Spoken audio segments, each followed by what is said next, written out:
Today I want to talk about the stress that business owners go through in a down market and even in an up market, because we all know there's good stress and definitely the bad stress. Let's talk about stress in a down market. There's 5 areas of business that every business owner should always have their finger on the pulse.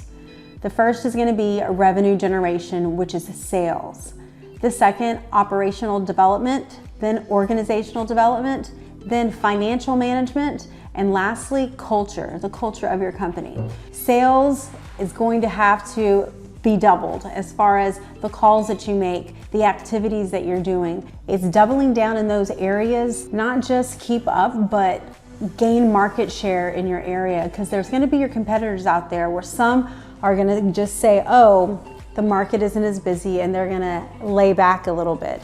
But there's gonna be some just like you and just like me and my business, or people who are gonna go in and they're gonna gain market share by focusing on sales strategies, sales efforts, a lot of innovative stuff to gain more market share. Next is operation development. With operation development, you are going to want to look on how your business is flowing, your systems and your processes, what softwares you are using. There's other ways to do business that will make things more efficient, but when you're so busy, you don't have time to study those or refine those. The third is going to be organizational development. There's going to be holes in your business that need to be filled. Part of that gaining market share is recruiting, and recruiting talent to come over to your company so you have that revenue from the business that follows them, or they can help you build that revenue. Okay, let's talk about financial management. This is going to be a very, very important aspect of your business when it comes to reevaluating your goals, looking at your cash flow, projecting what cash flow is going to come in, and cutting costs. There's a lot of vendors out there that will work with you for 6 months to 9 months, sometimes up to a year, to weather the storm with you. You're going to want to remember those vendors who got through with you, because that's what it's going to take. You and your team to humble yourselves, give them a call, let them know where you are financially, and to see if they can give you a discount. I don't want to say this is the most important of all 5, but this is the most crucial, that you have to have your finger on the pulse. And lastly, it's going to be culture. So have you ever heard of the buffalo culture?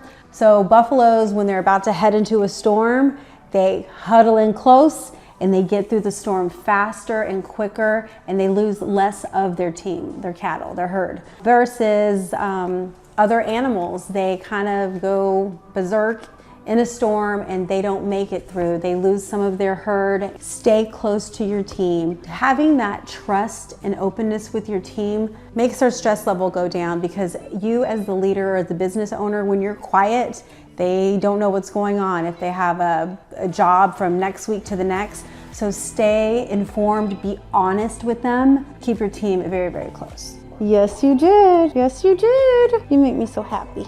So now let's talk about the good stress when the market is up. Yes, you have more cash flow. Yes, you're smashing goals. But when we think about those 5 areas we discussed when a market is down, you're going to want to look at organizational development the most now in an up market, as well as the culture of your company. Because if you have those 2 areas, you're going to have less customer complaints. You want to take care of your team so they can handle the stress that comes that way. And you want to make sure that your organization has the right people in place to help with that stress and help with that customer service. Everything rises and falls on leadership. And if we don't take care of ourselves during up and down markets, the stress and how we handle it, it can cause some very, very serious things to happen in our life. I speak from experience. About 2 years ago, I had so much stress as a business owner that I had levels in my body where they thought I had cancer. Stress in my body was causing symptoms, and some of the tests that I took, they thought I was either pregnant or that I had cancer. And I wanted to share with you guys briefly on what you should do as a leader all the time, because business is either up or it's down. Really having a healthy lifestyle, not drinking and smoking and doing all the unhealthy things to release the stress that it takes to be a business owner. Seeking support. either asking your team for more help and reaching out to your mentors. And if you're a business owner, I know that you have a mentor. If you're a new leader or a new business owner and you don't have a mentor today, find one, reach out to them. They will walk you through those storms because they've already been through them and they know that everything's going to be okay, and they can really help you through the waves of overwhelm that do come. Next, mindfulness, really mindfulness of your thoughts, because our mind is a crazy thing. It really can create things that are not real. And if you don't know how to grab a hold of it and change the channel when your mind is telling you you're not gonna make it and all the negative stuff that it says, you really have to learn to grab a hold of it and know that everything's gonna be okay. And remember, even if everything isn't okay and you have to change the job, close the business, 90% of the time of what happens is not as bad as it seems. When it comes to adaptability and problem solving, you will get very, very creative. In addition to that, the motivation comes in both times. The motivation comes to keep up the momentum in a great market. And when it's in a down market, your back is up against the wall and you are forced to work harder. You're more engaged in your business, and it can be extremely motivating if you have the right mindset like we just discussed. Next is gonna be work-life balance. You're gonna want to work because you think you need to just work yourself out of a hole. Yes, you need to be more engaged. Yes, you need to be and work harder. Everything will be okay if you work when you're supposed to work and do not work when you're not supposed to work. A lot of people like to burn both ends of the candle. If you don't have any children, that's perfectly fine. You can work in the evening, and you should if you're really trying to gain momentum and grow your business.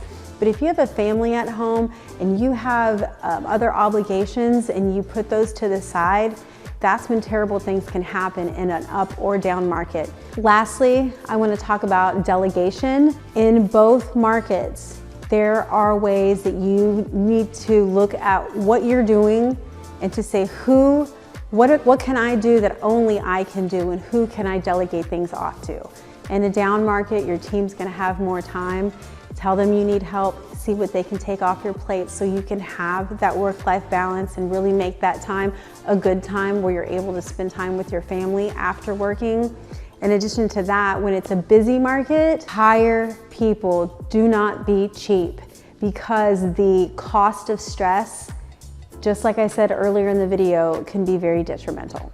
So hopefully your business is having the stress of being in a good market, but if you are in a market where it's down, do not worry. Everything will be okay, because we live life forward and we understand it backwards. And you're gonna understand everything that you're going through and how you have refined and optimized your business. So keep your head up, knowing you're doing all the right things for your business, and the busy season will come again soon.